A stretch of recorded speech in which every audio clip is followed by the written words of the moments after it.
I've got a one point for you before I introduce the next man onto us.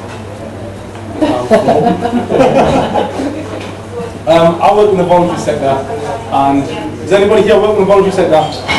Yeah? Have you ever tried explaining to anybody what you actually do? Yeah? Does anybody here who doesn't work in the voluntary sector actually understand what the voluntary sector does? Yeah, it's a mission, isn't it? And it's one of those annoying things, you know? Like sometimes, you know, people say, so what do you do? I'm a comedian, so like, oh, go on and tell us a joke, you know. What do you do? I'm a chef, oh, go on and cook us a meal. I'm a poet, so go on and give us large fries with that. So this is a poem I wrote about an experience that I've had because I was trying to explain to somebody what I was doing, and it just didn't quite work out. And it's called "I'm sorry, Jane, I couldn't satisfy you." Yeah. And it's set at the airport. Slithering along in queue number 45, I caught her. As she walked by, she stopped with a smile. "Hi, I'm in advertising. What do you do?" "I'm a poet." "Wow, really? Hey, maybe I can help you. Here's my card." She hands me this shiny looking thing. Before I even read the slogan, she said, "Go on then." "Pardon?" "Read me a poem, recite me some verse." I don't memorize my work. I usually make one up." "What, right now?" "Yes, make it rhyme. I love poems that rhyme. I've got 2 minutes before I join the executive line." "I'm not sure. I can't." "Go on, use my name. It's Jane." "Okay," I said, taking a deep breath, and I began. "There was a lady called Jane who asked for some rhyming verse in beer. In the queue at the airport, I thought of all sorts, but it turned out to be a real pain. Looking at me from the tip of my shoes to the top of my head. Typical man, couldn't even last 2 minutes," she said.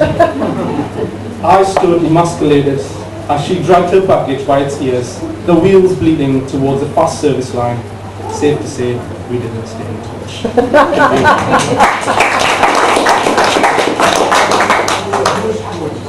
And I've just got 2 more poems to read to you. Obviously, we've had Poetry Day, National Poetry Day in October, and the theme was heroes. And I wrote a couple of poems about, this one you'll work out yourself. And it's just called The White Gloves. White gloves, white socks, white V-neck t-shirts being torn off. It'll never be the same again.